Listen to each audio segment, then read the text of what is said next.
प्रभात। दिल की पाकीज़गी, दिल की पाकीज़गी, ये हमारी की आज की आध्यात्मिक चर्चा का विषय है। सूफी संतमत दिल की पाकीज़गी यानी शुद्धता पर जोर देता है, ना कि बाहरी कर्मकांडों पर। क्योंकि जैसा इंसान का दिल होता है वैसे ही उसके विचार, वचन व कर्म होते हैं। इस बात को बाइबल में इस प्रकार कहा गया है कि आदमी जैसा सोचता है वैसा ही बन जाता है। हिंदू धर्म ग्रंथों में से तन्मय मने शिव संकल्पमस्तु, हमारे संकल्प शुभ हों कहकर बताया गया है। तो दिल की पाकीज़गी यानी दिल की पवित्रता तो होनी ही चाहिए। हम सभी जानते हैं कि ईश्वर की सत्ता पर विश्वास रखने वाले मनुष्यों ने उसे पाने के अनेक रास्ते अपनाए हैं जिन्हें धर्म कहा जाता है। और सभी धर्मों का लक्ष्य परमात्मा का साक्षात्कार करना व उसी की सत्ता में लय हो जाना। अब मानव जीवन के इस लक्ष्य को प्राप्त करने के लिए हमारे प्राचीन ऋषि मुनियों ने इसे योग कहा, यानी आत्मा का परमात्मा से मिलन। हमारे देश में इस योग साधना के सबसे बड़े प्रवर्तक महर्षि पतंजलि हैं, जिन्होंने अष्टांग योग की साधना पद्धति से मानव जीवन के परम लक्ष्य को पाने का मार्ग प्रशस्त किया। अब अष्टांग योग के 8 अंग यानी यम, नियम, आसन, प्राणायाम, प्रत्याहार, धारणा, ध्यान और समाधि। तो हमारे ऋषि मुनियों ने मानव शरीर में विद्यमान एक सूक्ष्मतम शक्ति जो परमाणु शक्ति से भी हजारों गुना अधिक शक्तिशाली है, उसका पता लगाया कि उक्त शक्ति को कुंडलिनी शक्ति कहते हैं। हमारे शरीर में नाड़ियों के 6 सूक्ष्म केंद्र हैं, जिनके नाम है मूलाधार चक्र, स्वादिष्टान चक्र, मणिपुर चक्र, अनाहत चक्र, विशुद्ध चक्र और आज्ञा चक्र। अब कुंडलिनी शक्ति मूलाधार चक्र में सुषुप्त अवस्था में निवास करती है। योग साधना से जागृत हो जाती है और नाड़ी चक्रों से क्रमशः ऊर्ध्वगमन करते हुए अंत में सहस्रार में विलीन हो जाती है। तो ये वो स्थिति है जहां आत्मा का परमात्मा से मिलन होता है और साधक जीवन मुक्त की स्थिति में पहुंच जाता है।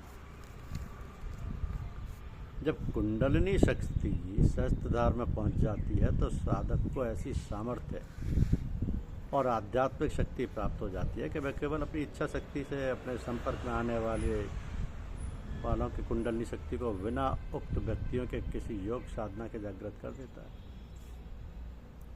इस क्रिया को योग दर्शन में शक्तिपात और सूफी संतमत में तवज्जो कहते हैं।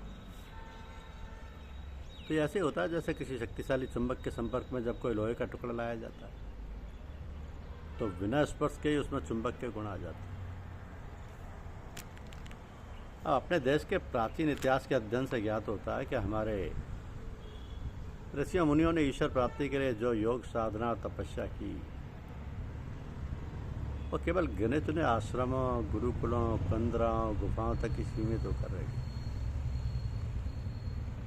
साधारण सांसारिक गृहस्थ ये समझने लगे कि ईश्वर प्राप्ति केवल कठिन योग साधना के द्वारा ही संभव है।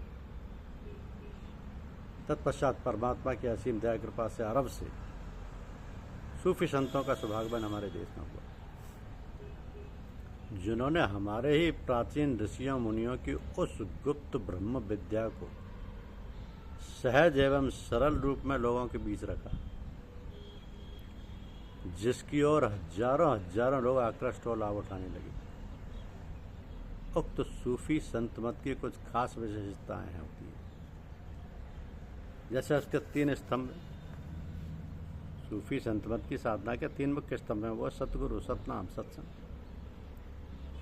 तो सतगुरु के माने हैं किसी अनलाइटेंड सोल से जो दीक्षा देने का अधिकारी हो। सतनाम अर्थात जो मंत्र दीक्षा देते समय शिष्य को दिया जाता है। और सत्संग के मायने हैं कि अपने गुरु व गुरु भाई बहनों के संग में यथा संभव अधिक से अधिक रहना। वैसे सत्संग कहीं भी किया जा सकता है जहाँ परमपिता परमेश्वर की बात की जा रही है। यदि हम अपने गुरु को याद रखते हैं और उन्हें पूजते हैं तथा अन्य देवी देवताओं को ना तो याद करते हैं ना ही पूजते हैं तो हमारी साधना चल सकती है, परंतु इसके उल्टा होने पर नहीं। इस मार्ग में गुरु अपना पार्थिव शरीर त्यागने के बाद भी अपने शिष्यों को अपनी आध्यात्मिक शक्ति से फैज़याब करते हुए उन्हें उनकी मंजिल मकसूद तक पहुंचाता है। अभी संत कबीर ने सदगुरु की महिमा इस प्रकार गाई है कि सब धरती कागज करूं लेखनी सब बन रहा है, 7 समुद्र की मसी करूं गुरु गुण लिखा न जाए। कबीरा हरे के रूठते गुरु की शरणें जाए, कहें कबीर गुरु रोठते हरि नहीं होत सहाय। ये यकीन विश्वास भरोसे पर भी सूफी संतमत में बहुत जोर दिया गया है। इसका मोटा मोटा अर्थ है कि कोई साधक ये विश्वास करे कि मुझसे तो कुछ साधन नहीं बन पड़ा है, पर मेरे पीर कामिल हैं, समर्थ हैं, मुझे पार लगा देंगे। तो ये अपेक्षा होती है कि सूफी संतमत अपने अनुयायियों से अपेक्षा करता है कि वह गरीबी में दान और एकांत में भी इंद्रिय संयम बरतें। ये कुदरत का नियम है, किसी एक वक्त हमारे दिल में कोई एक ही ख्याल टिक सकता है। अतः सूफी संतमत कहता है कि अपने पीर को सदैव याद रखो ताकि दुनिया के दीगर और फालतू ख्यालों से बचे रहो। जैसा भोजन किया जाता है वैसी बुद्धि बनती है, इसलिए भोजन प्राप्त करने का साधन पवित्र होना चाहिए, अर्थात चोरी गबन रिश्वत आदि साधन उसके प्राप्त करने में ना लाए गए। और साथ ही यह भी आवश्यक है कि अपनी शुद्ध गाड़ी कमाई में से जिसको माँ बाप भाई बहन बेटा बेटी अतिथि गुरु याचक इत्यादि जो हिस्सा मिलना बाजे हो दे दिया गया हो। इतना ही नहीं, अपनी कमाई का एक निश्चित भाग ज़कात के रूप में अनजान ज़रूरतमंदों की मदद के लिए देना लाजमी बताया गया। तो पूरा प्रयत्न करने के उपरांत जो मिल जाए उसी को अपने लिए काफ़ी समझना चाहिए और अनाधिकृत की चेष्टा न करें, इससे मानसिक शुद्धता प्राप्त होगी। मन का बहाव संसार की ओर से रुककर आत्मा की ओर होने लगेगा। एक साधक को अपने पीर या ईश्वर का हर हाल में शुक्रिया अदा करते रहना चाहिए, क्योंकि जो होता है वो अच्छे के लिए ही होता है। जो कुछ मालिक की मर्जी हो उसको न केवल सहन करना या उस पर सब्र करना बल्कि उसे तहे दिल से स्वीकार करना भक्ति का एक बड़ा और विशेष आयाम है। इसलिए बताया गया कि मालिक तेरी इच्छा पूरी हो, यह एक बेहतरीन प्रार्थना है। यह भी कहा है कि दस्त बकार दिल बयार, अर्थात हाथ में काम आए तो काम में लगे रहें और दिल मालिक की याद में। इसके लिए गुरु को बराबर अपने साथ रखना जरूरी है। जब भी ख्याल आए अपने को बेसहारा समझकर उनके चरणों में गिरा हुआ देखे, इससे मन को शांति मिलती है और गुरु यानी मालिक का सहारा मिलता है। इस अमल को अपने को शून्य करना कहते हैं कि गिर पड़े पीरे मुगा के पांव पर, होशियारी बेखुदी का नाम है। बंदगी और हक परस्ती कुछ ना होना है, यहाँ कुछ ना होने के सिवा और हक परस्ती कुछ नहीं। तो मनुष्य के 3 शरीर हैं, भौतिक शरीर मन और आत्मा। भौतिक शरीर आत्मा के घोड़े के समान है। इसकी देखभाल आवश्यक है, परंतु सारा ध्यान इसकी देखभाल में ही ना लगा दें, क्योंकि एक दिन इसे जर्जर होकर मरना ही है और आत्मा अविनाशी है। तो अविनाशी की चिंता करने का तो कोई मतलब ही नहीं। बस हमें खासतौर पर शरीर बीच के शरीर यानी मन सूक्ष्म शरीर की चिंता करनी है। साधना के जरिए मन को काढ़ना साधना निखारना होता है।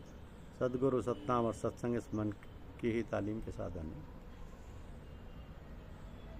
तो जब गुरु से दीक्षा ले ली, अपने गुरु के हाथ बेच दिया, तब गुरु जिम्मेदार हो जाते हैं, हमारे अच्छे बड़े। किसी शिष्य का हर काम अपने पीर की आज्ञा से ही करना होता है। उनसे कुछ छुपाना है, बिना उनकी आज्ञा के कुछ काम करना गुनाह माना जाता है। और यदि शिष्य को कुछ मांगना होता है तो केवल अपने पीर से मांगे, किसी अन्य के आगे नहीं। और गुरुदेव सब कुछ प्रदान करते हैं। धन्यवाद।